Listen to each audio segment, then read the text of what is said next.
ಗಂಗಾಗೆ ತನ್ನ ತಂಗಿ ಅಂದ್ರೆ ಪ್ರಾಣ ಅಲ್ವಾ ಅದ್ಗೆ? ಆ ಅಕ್ಕನ ಬಗ್ಗೆ ಯೋಚನೆ ಮಾಡಿ ಅವಳ ತಂಗಿಗೆ ಪ್ರಾಣ ಭಿಕ್ಷೆ ಕೊಟ್ಟ.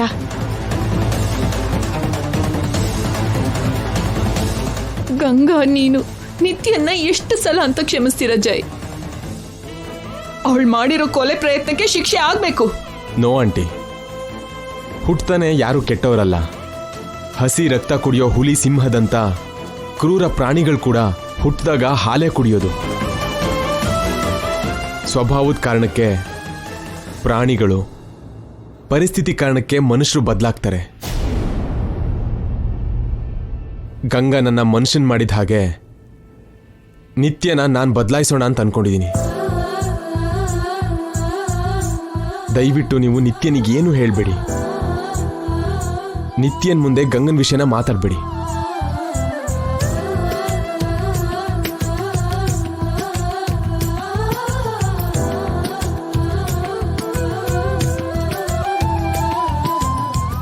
ನೀನೇ ನಿತ್ಯನ್ನ ಕ್ಷಮಿಸಿದ್ಮೇಲೆ ನಾನು ಕ್ಷಮಿಸೋದಿಲ್ವಾ ಹೇಳು? ನಿತ್ಯ ವಿಷಯನ ನಿಂಗೆ ಬಿಡ್ತೀನಿ. ನನಗೆ ಗಂಗಾ ಬಗ್ಗೆ ಹೇಳು. ಈಗ ಗಂಗಾ ಎಲ್ಲಿದ್ದಾಳೆ? ನಾಣಿ ಮನೆಯಲ್ಲಿ ಅತ್ಗೆ. ಏನು? ನಾಣಿ ಮನೆಯಲ್ಲ? ಹಾ, ಆ ಮನೆಗೆ ನಾನು ತುಂಬಾ ಸಲ ಹೋಗಿದ್ದೀನಲ್ಲ, ಅಲ್ಲಿ ನನಗೆ ಗಂಗಾ ಸಿಗ್ಲೇ ಇಲ್ಲ. ಅಲ್ಲಿ ಜಾನಕಿ ದೇವಿ ಅಂತ ಒಬ್ಳು ಹೆಂಗ್ಸಿದಾಳಲ್ಲ? ಹೌದು, ಅಭಿ ದಿವ್ಯಾ ಅವರಮ್ಮ. ಆ ಜಾನಕಿ ದೇವಿನೇ ನಮ್ ಗಂಗಾ ಆಂಟಿ.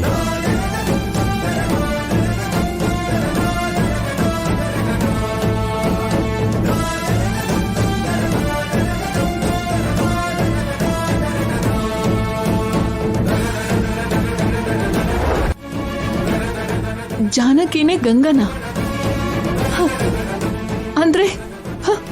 ಅಂದ್ರೆ ಅಭಿ ದಿವ್ಯಾ ಗಂಗಾ ಮಕ್ಕಳ? ಅದಕ್ಕೆ ಏನು ಅವರು ನನಗೆ ಅಷ್ಟು ಹತ್ರ ಆಗಿದ್ದು?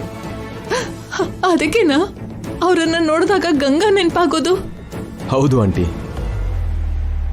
ಮಕ್ಕಳು ವಿಷಯದಲ್ಲಿ ನೀವು ನಾನು ಒಂದೇ ತರ ಫೀಲ್ ಆದ್ವಿ.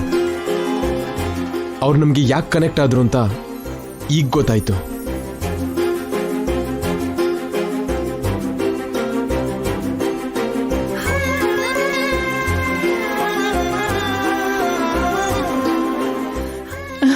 ನನ್ನ ಮಗಳು ಬದುಕೆ ಇದ್ದಾಳೆ.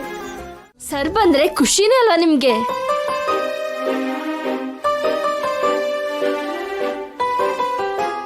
ಅಂದ್ರೆ ಸರ್ ತುಂಬಾ ದೊಡ್ಡವರು, ಅವ್ರಿಗೆ ಎಷ್ಟೊಂದು ಕೆಲಸ ಇರತ್ತೆ, ಅದೆಲ್ಲ ಬಿಟ್ಟು ಬರ್ತಾರಾ ಅಂತ.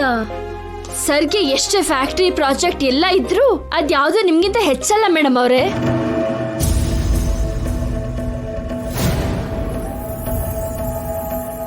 ನನಗಿಂತ ಅದೇ ಮಕ್ಳಿಗಿಂತ ಹೆಚ್ಚಲ್ಲ ಅಂತಂದೆ. ಅವ್ರಿಗೆ ಬೇಕಾಗಿರೋ ಆಸ್ತಿ ಇಲ್ಲಿದೆ. ಆಸ್ತಿನ? ಅದೇ ಮೇಡಮ್ ಅವರೇ, ಅಭಿಮಾನ, ಆಸಕ್ತಿ, ಪ್ರೀತಿ ಇದನ್ನ ಮೀರ್ಸೋ ಆಸ್ತಿ ಇದ್ಯಾ ಹೇಳಿ? ನನ್ನಂತ ಬಡವರಿಗೋ ನಿಮ್ಮಂತ ಮಧ್ಯಮ ವರ್ಗದವರಿಗೋ ಪ್ರೀತಿ, ಅಭಿಮಾನ, ಆಪ್ಯಾಯತೆ, ಆಸ್ತಿ ಇರಬಹುದೇನೋ. ಜೈಸರ್ ಅಂತ ದೊಡ್ಡವರಿಗೆ ಅಲ್ವಲ್ಲ ಅದಕ್ಕೆ. ನೀವು ಬಡವರಲ್ಲಿ ಮೇಡಮ್, ದೊಡ್ಡ ಕೋಟೀಶ್ವರರು. ನಾನ ಕೋಟೀಶ್ವರನ?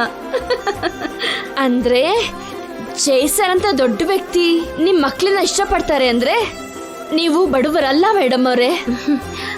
ಅದು ನಮ್ಮ ಅದೃಷ್ಟ ಅದಕ್ಕೆ. ಅದೇ ನಿಮ್ಮ ಐಶ್ವರ್ಯ ಕೂಡ ಮೇಡಮ್ ಅವರೇ. ಜೈಸರ್ ತೋರ್ಸೋ ಪ್ರೀತಿಯಲ್ಲೇನೆ ನೀವೆಷ್ಟು ಕೋಟೀಶ್ವರರು ಅಂತ ಗೊತ್ತಾಗೋಗುತ್ತೆ. ಮಣ್ಣಲ್ಲಿ ವಜ್ರ ಸೇರ್ಕೊಂಡ್ ಮಾತ್ರಕ್ಕೆ ವಜ್ರ ಮಣ್ಣಾಗೋಗುತ್ತಾ? ಹಾಗೆ ನೀವು ಕೂಡ ಮರ್ತೋಗಿರೋ ನಿಮ್ ನೆನಪು ನಿಮ್ ಬೆಲೆ ಏನಂತ ಗೊತ್ತಾಗ್ದಿರೋಗ್ ಮಾಡಿದೆ. ಯಾವುದೋ ಒಂದಿನ ಮಣ್ಣಿಂದ ವಜ್ರ ಹೊರಗಡೆ ಬಂದು ನೀವೇನು ಅಂತ ಎಲ್ಲರಿಗೂ ಗೊತ್ತಾಗತ್ತೆ ಮೇಡಮ್ ಅವರೇ. ನನ್ಗೆ ಐಶ್ವರ್ಯ ಬೇಕು ಅಂತ ನನ್ಗೆ ಆಸೆ ಇಲ್ಲ ಅದಕ್ಕೆ. ನನ್ ಮಕ್ಳಿಗೆ ಒಳ್ಳೆ ಭವಿಷ್ಯ ಸಿಕ್ಕರೆ ಸಾಕು. ಅದನ್ನ ಹುಡ್ಕೋದೆ ನನ್ ಕೆಲ್ಸ. ನೀವೇನು ಹುಡ್ಕೋ ಅಗತ್ಯ ಇಲ್ಲ ಮೇಡಮ್ ಅವರೇ, ನಿಮ್ಮನ್ನೇ ಹುಡ್ಕೊಂಡು ನಿಮ್ ಹತ್ರ ಬರ್ತಾ ಇದೆ. ನಿಮ್ಗೆ ಒಳ್ಳೆ ಭವಿಷ್ಯ ಕೊಡಕ್ಕೇನೆ ಬರ್ತಾ ಇದೆ.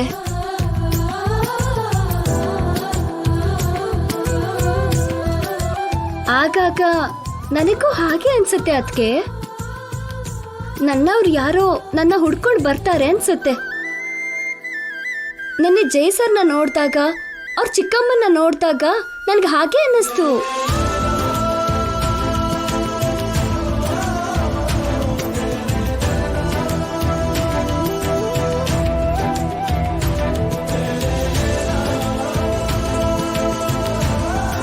ಇವತ್ತು ಇನ್ನೊಬ್ರು ಹೊಸ ವ್ಯಕ್ತಿ ಯಾರೋ ನನಗೋಸ್ಕರ ಬರ್ತಾರೆ ಅಂತ ಆ ವ್ಯಕ್ತಿನ ನಾನು ಭೇಟಿ ಆಗ್ತೀನಿ ಅನ್ನಿಸ್ತಿದೆ.